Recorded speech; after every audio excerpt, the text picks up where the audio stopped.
hello everyone रातिपुवा মই জনে বৰ অসহ্যকৰ কাৰণ জানেনে বাস ৰখি আছো মানে বঙাইগাঁৱলৈ যাও দিয়জনে কাৰণ জেঠিমাহঁতৰ আছে ঘৰ লোৱা পৰ্ব সৰ দিয়জনে ঘৰ লোৱা পৰ্বলে আহিলো আৰু নিয়ম নীতি ধুনীয়াকৈ চলি আছে যিখিনি ঘৰ লোৱাৰ নিয়ম থাকে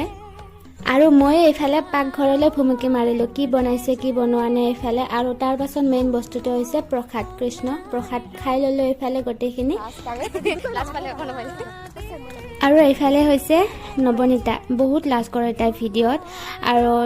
ইমান মাহৰ মূৰত বঙাইগাঁৱলৈ গৈছো তো তাইকতো লগ নকৰিলে নহ'ব ধুনীয়াকৈ লগ কৰিব গ'লো দুজনে আই লাভ বঙাইগাঁও পাৰ্কত গ'লো বহুত কথা পাতিলো কাৰণ বহুত মাহৰ মূৰত লগ পাইছো যিহেতু তাইক চলি বান্ধি দি আছো কিবা কিবি কৈ আছে তাই মানে বহুত ভাল লাগিছে কিন্তু টাইমটো আমাৰ কাৰণে বহুত শৰ্ট হৈ গ'ল